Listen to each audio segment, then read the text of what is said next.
Hi, I'm Aaron from the Man Shed Railroad, and this week I built a bridge for my model railroad.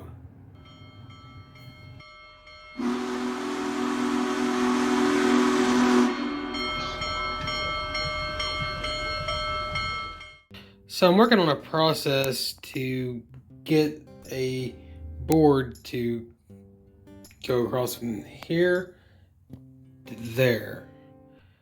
And what I've done is I've put a few of these blocks here on the edge of the tables to mount the plywood to, like that.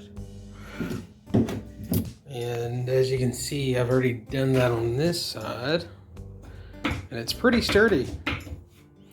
I have a foot on the bottom of it here. I don't know if you can see that. I'm trying to hoe and install a metal foot so that it has some adjustment.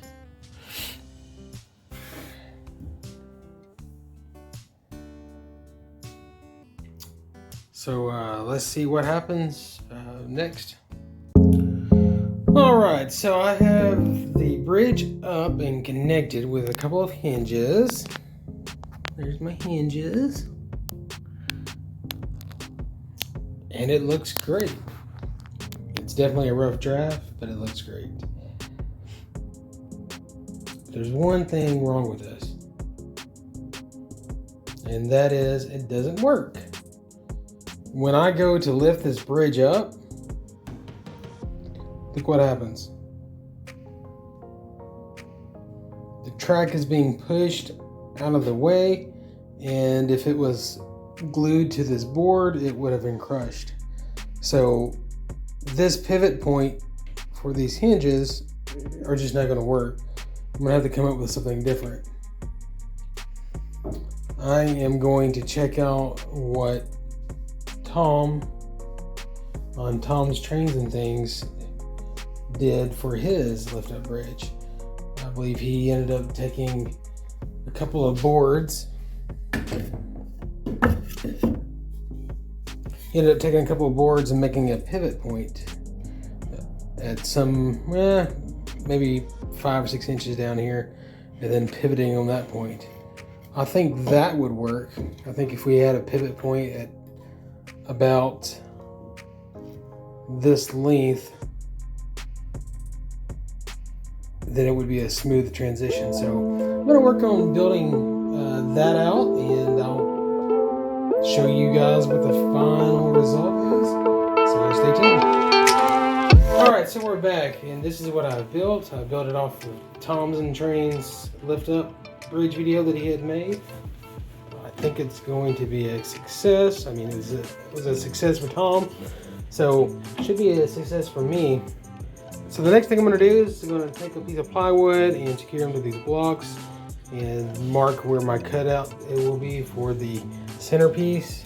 It's going to look something like this. You're going to have a piece in the middle, and it's going to stay static, and the rest of it's going to lift up around it like this.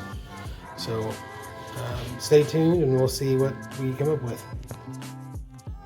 So I have it completed.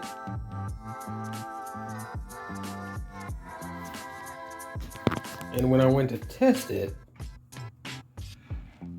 I realized that is not going to work. I mean, that's not going to work. I mean, it's pretty close, but not close enough. So I went back and I looked at Tom's video and realized that his pivot point is further back. So I'm going to have to unbolt everything and slide it down to about right here, and hopefully that will do the trick. So sounds like something that I hope to do tomorrow, since it's 9 o'clock. So anyhow, let's see what happens. Alright, I'm back, and as you can see, my pivot point is right here, and it should be about right here. I'm going to find a long enough drill bit and see if I can drill through these 2x4s and make me a new hole.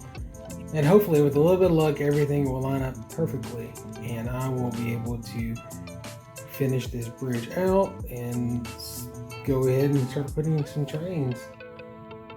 tracks on.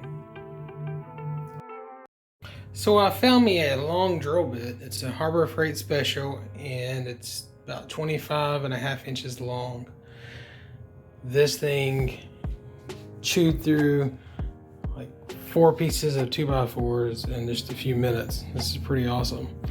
I marked the depth on this with a piece of napkin because that's all I had, and then I drilled a hole all the way through, and I stopped about where the napkin was.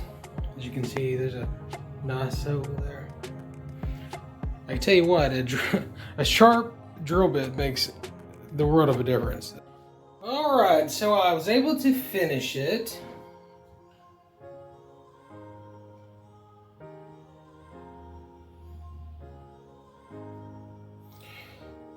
So what I ended up doing was drilling a new hole here so that my pivot point would be here. So now, when I lift it up, I have plenty of clearance for the track. I mean, in fact, it looks like a whole train could go right through that hole into the floor if I don't isolate the track. But as you saw, it's pretty much smooth. The levelness of it is probably the best I'm going to be able to get. I did drill a hole right here so I could place this tire tool in there to hold the bridge up. So with the bridge lifted up, all we have to do is find the hole and slide the tire tool into it.